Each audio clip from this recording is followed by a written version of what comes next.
की जय, हनुमान महाराज की जय।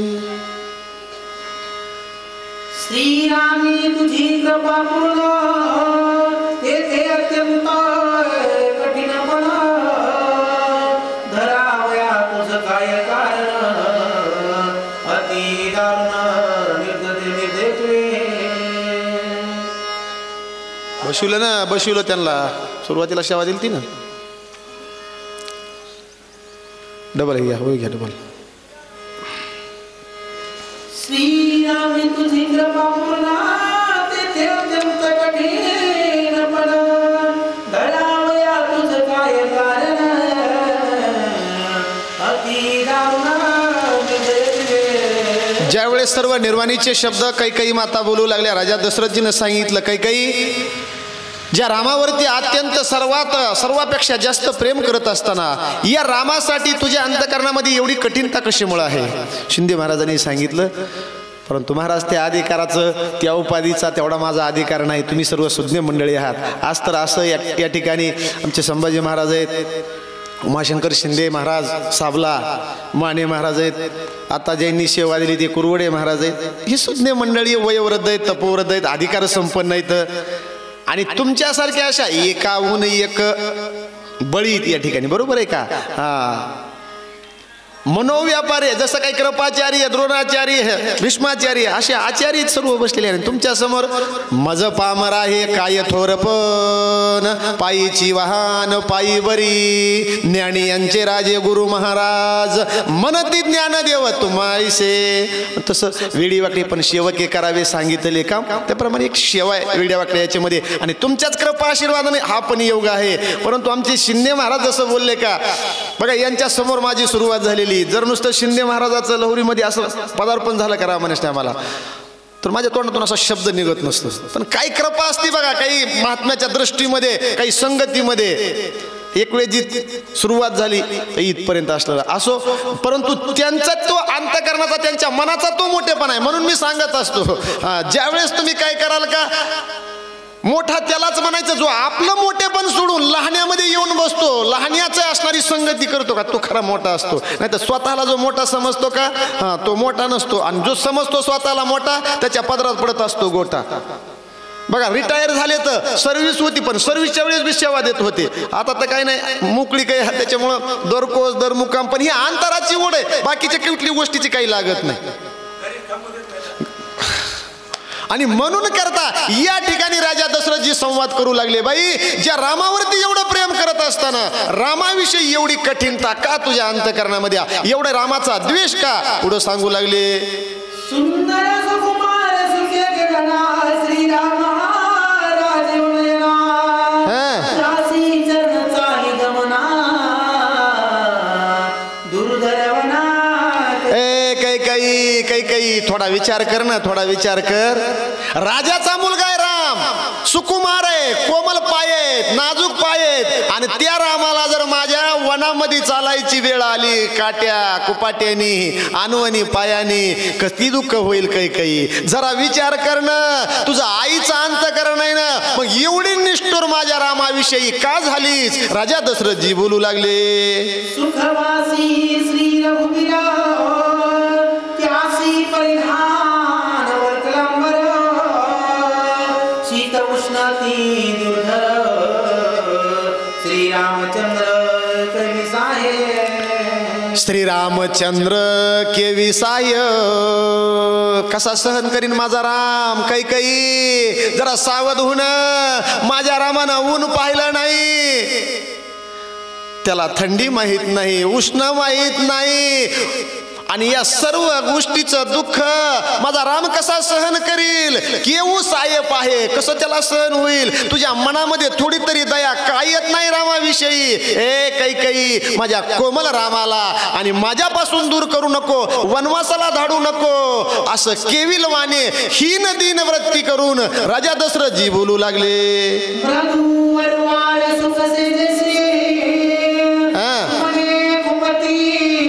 श्रीरामासी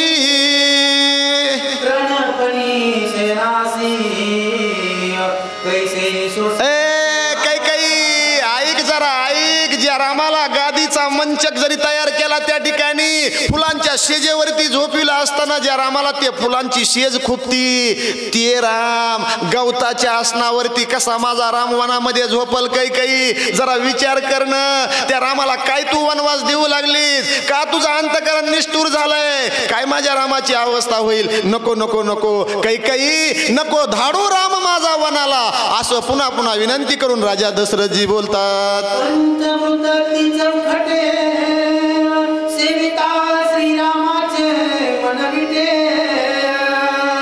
त्यासी तिकटांबट तुरटे फळे मुळे. अरे ज्या राजाच्या मुलानं रामानं त्याला कुठलंही सहन होत नाही, किती नाजूकही राम असणारा, किती कोमल या, आणि त्या रामाला वनामध्ये गेल्याच्या नंतर आंबट तिखट जी काही असणारी फळं मुळं असतील हे माझ्या रामाला सहन होणार नाही. काय माझा राम कशाचा आहार घेईल? काही जरा विचार करणं. तुझे शब्द माग घे, हे दुःख माझ्या रामाला सहन होणार नाही. असं दुःखामध्ये राजा दशरथजी कैकेयीला बोलतात.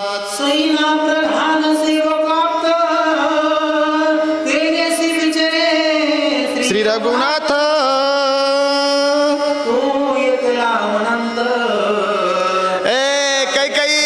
ह्या रामाला मी एकट्याला कधीच कुठं पाठवलेलं नाही. त्याच्याबरोबर सारखे सेनापती असतात, सेवक असतात, दासदासी असतात, आणि यांच्या सानिध्यात या रामानं विचरण केलेलं आहे, फिरलेला आहे, विहार केलेला आहे.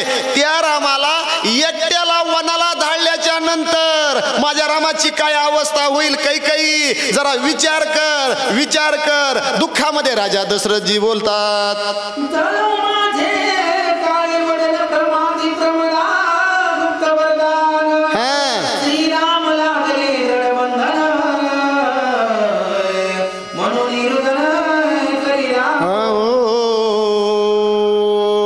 रडायला लागलं राजा दशरथजीला. अनावर दुःख झालं, रडू कोसळलं.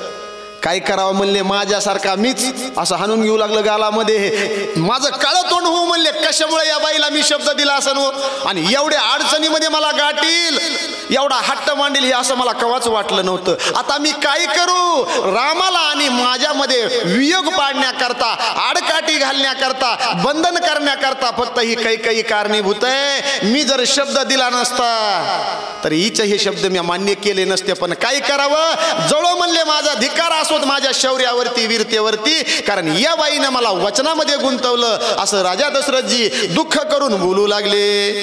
श्रीरामाचे वन प्रयाण सांगते जाईल लक्ष्मण सवे जाईल माझा प्राण, सत्य जाण कैकेयी. ऐक जरा ऐक म्हणले कैकेयी, डोकं जरा शांत कर. राम नुसता वनवासाला गेल्यावर काय अनर्थ होणार आहे? रामाने जरी अयोध्येचा त्याग केला, रामाला वनवास प्राप्त झाला, तर लक्ष आणि मन ज्यांचं बरोबर आहे ते लक्ष्मण बी रामाबरोबर जातील. आणि हे दोघं बंधू वनाला गेल्यावर माझा तर प्राणांतच होणार आहे. मी पुन्हा त्या ठिकाणी जिवंत राहू शकणार नाही, कारण रामाचा, लक्ष्मणाचा वियोग मला सहन होणार नाही. मला प्राणांत ओढवणार आहे. आणि हा अनर्थ जर होऊ द्यायचा नसल तर तुझे शब्द माग घे, अंतकरण जरा कोमल कर. असं दुःखामध्ये राजा दशरथजी बोलतात. दुःखे कौसल्या तेजील प्राण, सुमित्रा मरेल सत्यवान, केवळे झालिया कंदन, सुख संपन्न तू होसी. मग तुला सुख वाटणार आहे का म्हणले काही? अरे एवढ्यावर थांबणार नाही. लक्ष्मण गेल्याच्या नंतर, राम गेल्याच्या नंतर मला प्राणांत होईल, आणि मला प्राणांत झाल्याच्या नंतर कौशल्या, सुमित्रा आपला प्राण त्याग करतील. आणि तुला असं वाटतंय का एवढा सर्व अनर्थ झाल्याच्या नंतर, यांचा अंत झाल्याच्या नंतर तुला समाधान आहे का? त्यावेळेस तू सुख होशील का? आमचा प्राणांत झाल्याच्या नंतर तुझ्या काय मनामध्ये आहे? तुला काय मिळवायचंय? असं राजा दशरथजी कैकेयीला बोलतात.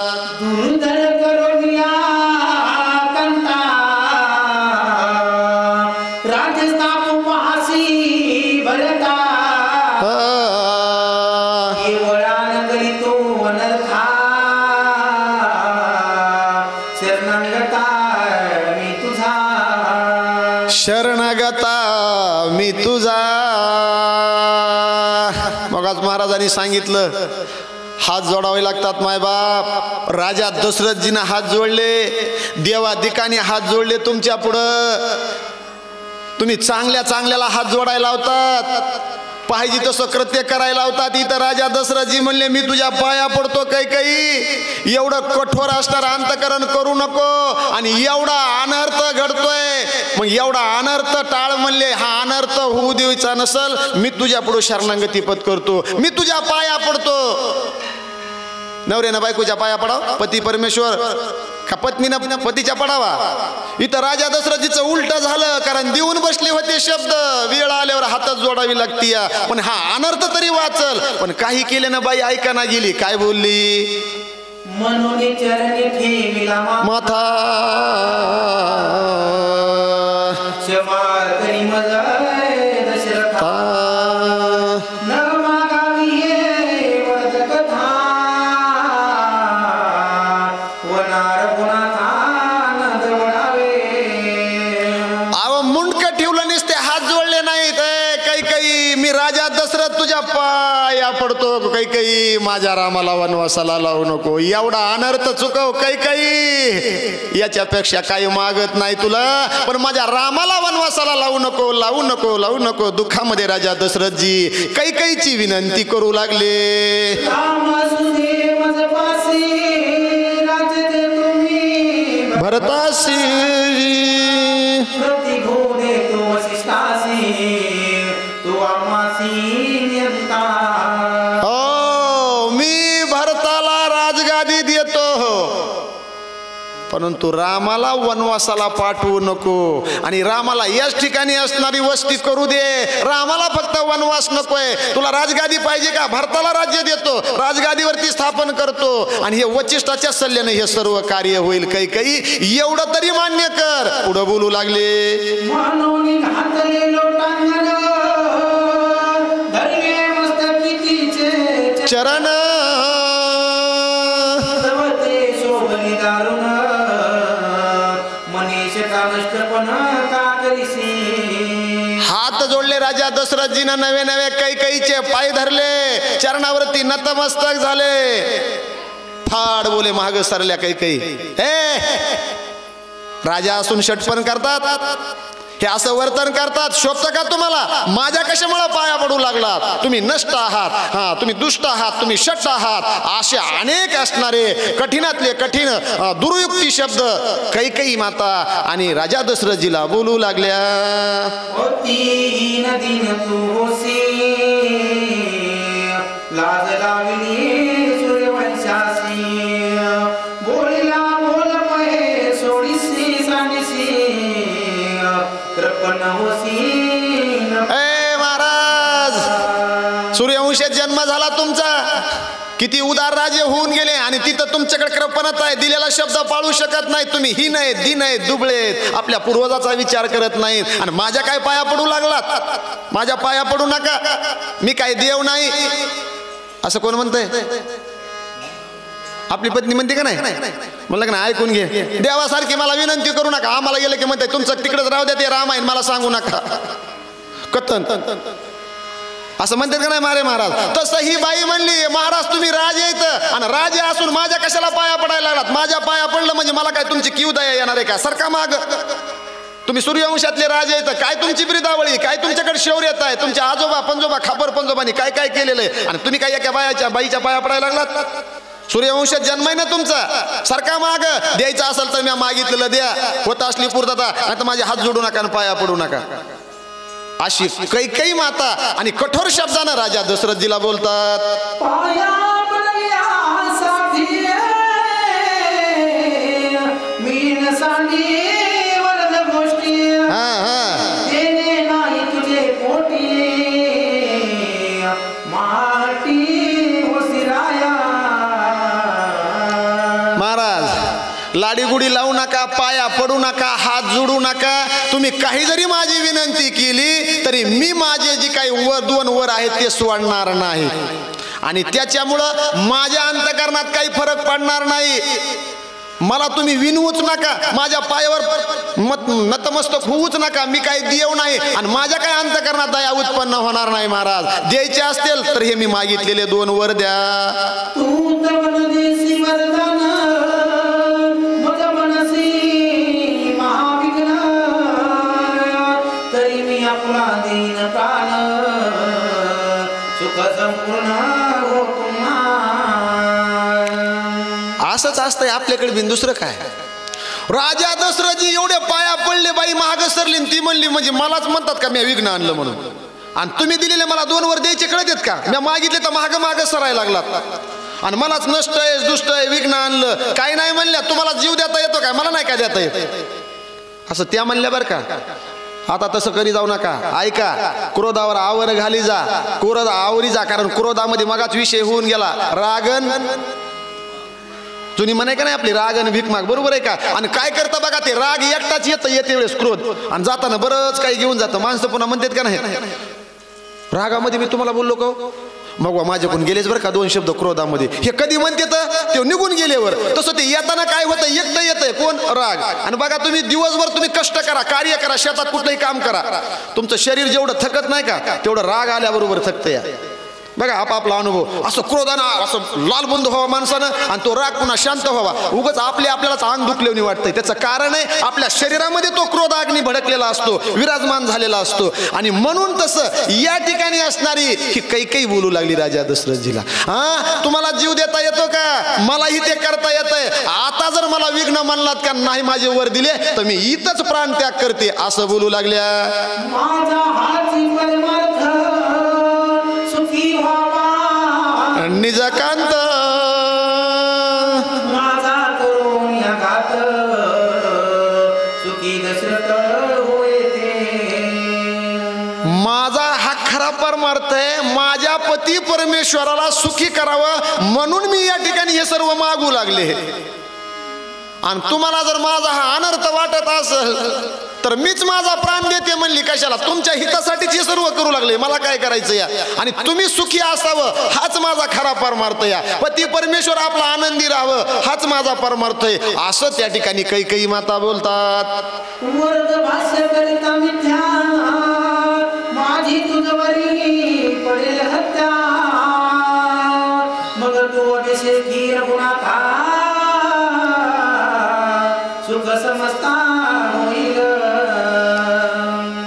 जिंकू शकत नाही, मी तर सांगितलं नाही यांना कुणी जिंकू शकत नाही. महाराज ही बाई काय म्हणली माहिती का, नाहीत का द्यायचे 2 वर तुम्हाला, मी माझा प्राण त्याग करते आणि माझी हत्याचा दोष तुम्हाला लागेल म्हणली.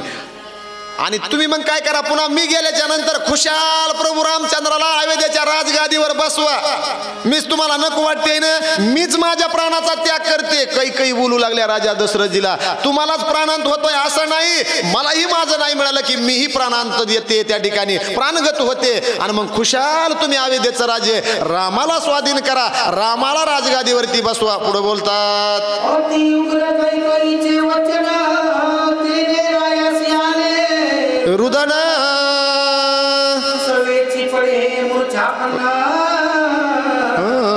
भ्रमेवन रायांचे. इतके खडतर शब्द. आणि काय करी जा, शब्द जरा जपून बोला जा बघा, बाकी काही बी होतंय पण बोललेले शब्द काय जात नाहीत, बरोबर आहे का. हे खडतर शब्द त्या ठिकाणी शब्द वापरला नाथबाबांनी, इतके कठीण शब्द होते काहीचे, हा दगडाचा राटा तरी कमी लागेल एवढे शब्द लागले म्हणले. त्याच्यामुळं असं झालं, गर गर गर गर गर डोकं फिरावं, चक्कर यावी अशी अवस्था राजा दशरथजीची झाली. आणि खाली जमिनीवरती कोसळे. काही काय बोलू लागलीस तू, असं राजा दशरथजी त्या ठिकाणी बोलू लागले. परंतु बोलण्याच्या अगोदर मूर्छायमान झाले. देशो देशीचे भूपती वा ते मदत गंती निंदिती, स्त्री दशरथा. ऐक न म्हणले, मी रामाला राज्याभिषेक सोहळा आहे म्हणून देशोदेशीच्या राजाला पाचारण केलेलं आहे. अनेक देशाचे राजे या ठिकाणी विराजमान आहेत.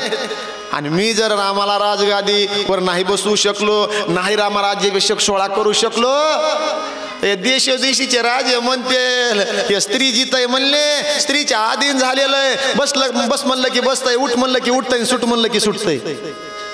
असे स्त्री आजच्या आधीन असतात, काही स्त्रीजित नर म्हणले आधीन झालेले. मग तसं या राजामध्ये माझं काय होईल त्या ठिकाणी? अपकीर्ती होईल. ए काही माझा जरा विचार कर ना तू, असं राजा दशरथजी बोलतात. प्रधानादी जन समजता घरोघरी निंदिती बहुता, निंदा पातळी निश्चिता वनारनाथा दवडी तू निंदेला मी पात्र होईल म्हणले, घरोघर माझी निंदा होईल. काय ते राजा दशरथ रामाला राजा अभिषेक सोहळा अगोदर त्या ठिकाणी जाहीर केला, सर्व तयारी केली आणि आई त्या टायमाला भारताला राजगादी दिली. घरोघरी माझी निंदा होईल, मी निंदेला पात्र होईल, चराचरामध्ये लहानापासून थोरापर्यंत माझी निंदा करतील. काही जरा विचार करणं माझा. मग पुन्हा मला म्हणले त्या ठिकाणी शहाणे आणि तवची जीवावे, बरोबर आहे का? अपमान अंगा न पवे. मग म्हणले याच्यापेक्षा मरण भलं, बरोबर आहे का? समजदार को इशारा कापी. कारण जे सुज्ञ माणसं असतात का त्यांना शब्द जरी नुसते बस झाले, बरोबर आहे का? काहीच लागत नाही महाराज. पण कुणाला हे ज्याला समजतंय त्याला तर म्हणलं की तपीला कळतंय त्याला, शहाण्याला शब्दाचा मार. आणि मूर्खाला काय ते काय म्हणताय मग, वळलं तरी ते म्हणताय घडलं. अशी अवस्था नाही म्हणले माझी, माझा प्राणांत होईल, मी या ठिकाणी जिवंत राहणार नाही, असं त्या ठिकाणी कैकेयीला प्रत्युत्तरात बोलू लागले. कैकेयीचे परम सुख इहलोकनाथ परलोक जगा जावया परम दुःख सुंदरी परम कैकेयी. नावच आहे कैकेयी. इहलोकी ना परलोकीचं सुख म्हणले प्राप्त होत नाही अज्ञानामध्ये. आणि परम दुःख श्रेष्ठातलं श्रेष्ठ दुःख देण्याचं कार्य कैकेयीनं केलं. म्हणून इथंही सुखी नाही, ज्याचे आहिक धड नाही त्याचे परत्र कुसशी काही. जे इथं नीट राहत नाही तर त्यांनी स्वर्गन मृत्यूवन कशाला काय बघायचंय, बरोबर आहे का? स्वर्ग कुठं येईन, कैलास कुठं येईन, काय? आता खरं सांगा, उगा आपण पत्रिकेत लिहितो स्वर्गवासी कैलासवासी, हे कुणी बघितलं? हे स्वर्गाला गेले का कैलासाला गेले? ती लिहता कशाच्या आधारावर मला सांगा तुम्ही, बरोबर आहे का?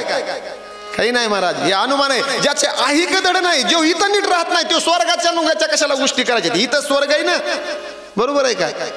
इथंच नरक आहे. हे भरतखंडे नरदेह प्राप्ती ही तो परम भाग्याची संपत्ती. इथून तिन्ही अवस्थाला जाता येते, इथंच देव होता येतं या, इथूनच स्वर्गाला जाता येतं या, इथूनच भगवंताच्या स्वरूपाला प्राप्त होता येते, इथूनच नरकाला जाता येते. आपण कुठं जायचंय आपलं आपण ठरवायचं. राम म्हणता रामची वय जे पदी बैसोनी पदवी घेईजे, देव पायाची गेलो ते देवची होवनी ठेलो. ही अवस्था आपल्याला करता येते, बाकीच्याला नाही. इतर येवणीमध्ये फक्त भोग येतं. मनुष्य देहीचे ज्ञान अधिक जाणपा हे हितच करता येतं या. म्हणून काय करावं, हा जन्म आपल्याला पुन्हा पुन्हा नाही. आणि हे आजच्या गेलेला दिवस उद्या नाही. आज गुरुवार आहे, उद्याच्याला कोणता वार आहे? शुक्रवार आहे, बरोबर. आजचा हा गुरुवार आपल्या सर्वांच्या जीवनातला पुन्हा येणार आहे का? 8 दिवसाला म्हणजे हे गुरुवार येणार आहे का? असं कसं म्हणतात तुम्ही? हे गेलेलं क्षण सगळ्याच्या आयुष्यातून गेला का नाही? आणि तरी आपण काय करतो? वाढदिवस. आता तरुणपणी वाढदिवस आणि म्हातारपणी काढदिवस. म्हातारपणी आलेले दिवस बरं आहे महाराज, आता कसं आहे बरं आहे, आलेला दिवस चांगलाच आहे असंच म्हणायचंय ना. अरे हे वाढदिवस होतेत का? आपल्या आयुष्यातले 40 वर्ष गेले, 35 वर्ष गेले, 50 वर्ष गेले आणि त्याला तुम्ही वाढदिवस म्हणता? अरे आपण पाठीमागं पडलोत ना. या काळानं आपल्याला गिरंकत केलंय. बघा, सापाच्या मुखामध्ये तो बिंडूक, ते साप काय करतो? बेंडक्याला गिळतो. ते अर्ध्याच्या पुढे बिंडूक गिळलेला असतो. बरं त्यानं तरी पुन्हा तरी थांबाव का नाही? ते बिंडूक काय करतं माहिती का? पुढे येणार त्या माश्या चिलतं मटाक मटाक खायचं काम करतं. त्याला कळतं का? हे बेंडकाचं उदाहरण याच्यामुळे दिलं. आपली तीच अवस्था आहे. 50 वर्ष गेली म्हणजे आपण काळरूपी सापाच्या तोंडात आपण गेलो अर्धे, आणि तरी आपली पुढे चालूच आहे. मला वाटतंय आता एक बारा डोळ्यानं. काय बघतो डोळ्यानं? काय बघतो डोळ्यानं? या नातवाचं लग्न, तिथपर्यंत राहायची तयारी का आपली? जावाचं वाटत नाही माणसाला इतका मोह या, म्हणून तर मी सांगून गेलो ना, आपल्याला दोनच गोष्टीचं विस्मरण झालंय, स्वतःचं मरण आणि भगवंताचं नामस्मरण. या दोन गोष्टी आपल्याला आठवत नाही. प्रत्येकाला वाटतंय मी अमरच आहे काय की काही नाही. हा, माशी पंख पाखडी तातव हे सरे, माशीनं पंख हलवलेला दिसतोय का एवढ्या वेळामध्ये, हे सोडून जातंय. म्हणून या ठिकाणी आपण हे मिळालेला अमूल्य देह आहे, हे आपलं आयुष्य आहे, हे सत्कर्मी लावलं पाहिजे, सत्कार्याला लावलं पाहिजे. आपल्याकडून काही ना काही पुण्यकर्म जर घडलं तरच तिथं बघा काही बरोबर येत नाही. हा, पुण्यकर्म बरोबर असलं तर मग स्वर्गाची पायरी चढता येते. म्हणून या मनुष्य देहामध्ये हे सर्व करता येतंय. आणि एवढा जर देह आपल्याला प्राप्त होऊन जर हे आपण करत नसतो तर आपल्यापेक्षा पाषाण दगड वृक्ष लय चांगले. या ठिकाणी असणार हे सर्व जे काही केलं का कुणी केलं, काही काही न केलं, बरोबर आहे का. आणि असतेच काही काही सारखे बरेच माणसं असतात, दुसऱ्याला सुखी राहू देत नाहीत आणि आपण बी सुखी राहत नाहीत, दुसऱ्याला सुखानं खाऊ देत नाहीत आणि आपण बी खात नाहीत. हा, त्याच्यामुळे हे काही काही, आता बघा काही काही नाव कोणी ठेवतंय का, कोणी ठेवतं का मुलीचं नाव, काही काही नाही ठेवीत महाराज. त्या काळापासून नाही, एवढं हे कृत्य झालं या, हे जागेवर आहे सर्व पात्र आपापले बरोबर केले सर्वांनी, बरोबर आहे का. पण तरी एवढा परिणाम होतो या. आणि म्हणून म्हणले या काही काही ना काय केलं, परम दुःखाची प्राप्ती दुसऱ्याला करून दिली. जी अशी अवस्था असती या जीवाची, तो जीव इहलोकीही सुखी होत नाही आणि परलोकीही सुखी होत नाही. म्हणून सांगू लागले काही काही केवळ काय राती म्या पाहिली प्रीती, ती माझी भोवली मज भवती, म्या कोणा प्रती सांगावे. हो, कधी म्हणले काळ राती, काळरूपी रात्र आहे म्हणली ही काही काही, आणि हिला मी जवळ पाळलं, मला काय माहिती ही मलाच गिळण करत करीन म्हणून. आणि असं होतंय का नाही. काही काहीला मी आवडती राणी म्हणून प्रेम केलं आणि हिनं तर म्हणले काळाचं रूप धारण केलं. ही किती जणाला आपल्या मुखामध्ये घ्यायला लागली, माझ्या मुलाला वनवासाला पाठवू लागली म्हणले. त्या ठिकाणी माझा प्राणांत होऊ लागलाय. या राज्यावरती असणारे ही काळरूपी रात्र या ठिकाणी मी हिला पोषण केलं. पण काय करावं म्हणले, आता हे दाताचं घरानं कुणापाशी सांगावं, बरोबर आहे का. हे अवघड दुखणं असतंय. तसं या ठिकाणी आपल्या मुखामध्ये 32 दात आहेत आणि एक जीभ या. पण ही जीभ काय करते, आपल्याला चांगलं नामस्मरण घ्यायला लावती, बरोबर आहे का. आणि ही जीभ आपल्याला वाईट ही बोलायला लावती. पण या दोघांमध्येच एक वेळेस भांडण झालं. आमच्या कबीरदास महाराजांनी त्याचं वर्णन केलं. जीभ कहे दंत को तुम 32 मया केली माय, एक बार टेढ़ी चलो तो 32 गिर जाय. असं होतंय का नाही. आपण काही वाकडा शब्द बोललो की समोरचा म्हणतोय नीट बोल, 32 खाली आणि मग याचा अर्थ काय, ते म्हणते तुझे 32 दात पाडीन. पण हे काम कोण करताय, जीभ. आणि मार कोणाला बसतोय, ती म्हणली काय करायचं तुम्ही 32 असून, मी निस्ती वाकडी झाले का, तुम्हाला थोबडातून खाली काढते पडावं लागते म्हणले, बरोबर आहे का. तुमचे 32 असून उपयोग नाही, कारण हे 32 म्हणले होते. हम 32 तुम अकेली माय, बरोबर आहे का. एक बार चबा डाली तो काहे को दुःख होय, असं ते म्हणले होते. त्यांना उत्तर दिलं होतं जीबीनं. तसं राजा दशरथीचं झालं की दाताचं घरानं वटा पसतोर कुणापासून नेऊ, मी म्हणू का मी राजा आहे माझी प्राणी अशी म्हणून हिनं मला मागणी केली, मला कुणाला सांगता येत नाही. असं अनावर दुःख या काळ राती रूपी काही काही न मला दिलं. म्हणून राजा दशरथजी बोलतात, राम धाडावया वना प्रती वचने तळमळीता भूपती, दुःख सोसिता सरली रीती, उदय प्राप्ती हो पाये. रामाला वनाला धाडायच्या या ऐकलेल्या गोष्टीनं राजा दशरथजी रातभर तळमळ तळमळ करत होते. आणि या संवादामध्ये सरली राती, रात्र सरून गेली महाराज. दुसऱ्या दिवशीचा सूर्य उदय होण्याची वेळ आली, झाला. पण हे रातोरात ठरलं का नाही या नवरा असणाऱ्या पती पत्नीचं. काय म्हणले होते, उद्या सकाळी होणार होता राज्याभिषेक, पण हे रातोरात राजकारण पलटलं. हे रामायणापासून होतं. या रातीत काय होईल सांगता येत नाही. कोण कोणकडे जाईन आणि कोण काय करतील. यथा राजा तथा प्रजा, आता ते म्हणायचं काम नाही. पण इथं एक पुराण असं सांगता, या कलियुगामध्ये जेवढे राजे येणार आहेत का तेवढं प्रजेचं शोषण करणारे राजे येणार आहेत. बाकीचा विषय नाही काही.